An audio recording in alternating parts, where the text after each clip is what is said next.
Hey guys, welcome to the Fight Tonight channel. Friends, before starting to watch this video, I would like to ask you to subscribe to my channel. I really want to get 5,000 subscribers on my YouTube channel. It's so close, thanks for supporting me guys. 4 best opponents for Shakur Stevenson after win versus Shuichiro Yoshino. Boxing has itself a new star. New Jersey native Shakur Stevenson wowed his New York hometown for the third time as a pro Saturday night, handing previously unbeaten Japanese contender Shuichiro Yoshino by TKO in round 6 in the main event of an ESPN-broadcast card. The appearance marked the 25-year-old southpaw's debut as a lightweight after he would previously won recognized world titles at 126 and 138 pounds. He fought in Newark during both rounds, handing featherweight Alberto Guevara in 3 rounds in 2019 and outpointing junior lightweight Robson Conceição over 12 in the fall. The latest victory opens a number of competitive doors for the former United States Olympian and his top-ranked promotional apparatus,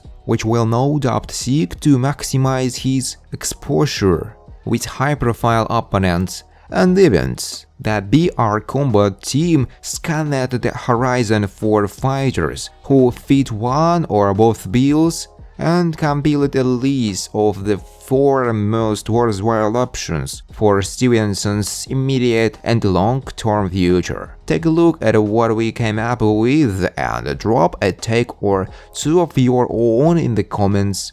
First, Frank Martin called this one a product of a modern age. Neither Stevenson nor unbeaten Detroit-born contender Frank Martin have been phenomenal when commenting about the other, but the subtle back and forth between the fighters, or in some cases their camps, has made this a fight that could rise above the pack. Martin's trainer Derek James watched his man's performance in a clear-cut decision over Michael Rivera in December, and has said Martin can already compete with the elites at 135 pounds. Stevenson took in Martin's third in that victory and responded to a tweet suggesting he would never take a fight with him, saying instead that he would meet him in a heartbeat. Last month, Martin's promoter, who just happens to be welterweight champ Errol Spence Jr., tweeted that Stevenson should indeed take on his client. Will it happen immediately, given Spence's ties to premier boxing champions and Stevenson's link with top rank?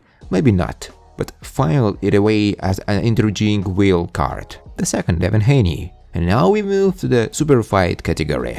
Given his status as a 4-belt champion at lightweight, his presence on some well-regarded pound-for-pound lists, and his short promotional allegiance to top rank, it makes perfect sense to consider Devin Haney as a Stevenson foil. Haney would remain an undisputed champion and have a new high-profile name on his list. Stevenson would pursue him in search of a title in a 3rd weight class. Both are in their mid-20s and poised to follow in the footsteps of Floyd Mayweather Jr. to become the next great American boxing star. A match made in promotional heaven. Shakur has been with us for years, I'm told, so I'm going to push him as the opponent for the winner of this fight. The third, Gervonta Davis. In any other sport, it would be natural. 2 powerhouses dominate their respective competition to set up a winner-take-all showdown, but it's boxing, so it's not so clear-cut. Both Stevenson and Gervonta Davis have been title-level fighters in adjacent weight classes for several years. A match between them has not been made thanks to the promotional barricades erected between top rank and premier boxing champions. The companies rarely do business except for the highest level fights. But if Stevenson and Gervonta Davis stay on their trajectories, it may measure up. Davis is penciled in for a mega event of his own when he faces Ryan Garcia on April 22nd in Las Vegas.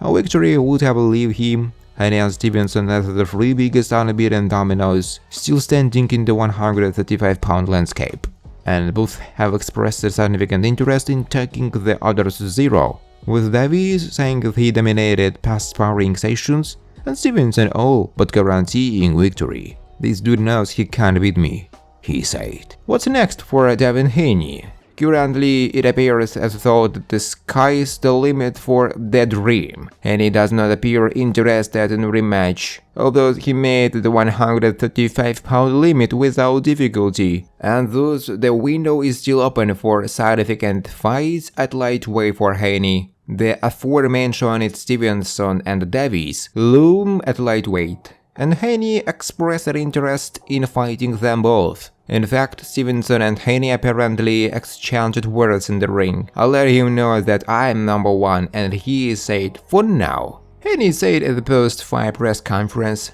"I've been very vocal about fighting Shakur. We are on a collision course, but Haney is still big for a lightweight, and a move up in weight is in his future. According to him, it's just a matter of when." He entertained fighting Stevenson, who felt he clearly beat Haney at a higher weight. "There is a lot of big fights at 135-pound division, you got to see what's next," Haney said. "I'm huge for the weight. I've been at 135 since I was 16 years old." Should Haney move up? The 140-pound division was split wide open when Josh Taylor vacated, but was stripped of 3 of his 4 sanctioning body belts, following the controversial win over Jack Catterall. Current junior welterweight world title holders are Taylor, Regis Prograis, Sabriel Matthews, and Rolando Romero. Of course, fans could also be treated to the clash that never was, Teofimo Lopez against Devin Haney, if Lopez beats Taylor next month. Their talk about Showtime had been looming before George Kambosos Jr. upset Lopez in 2021. Thanks for watching, guys. If you like this video, please subscribe to my YouTube channel.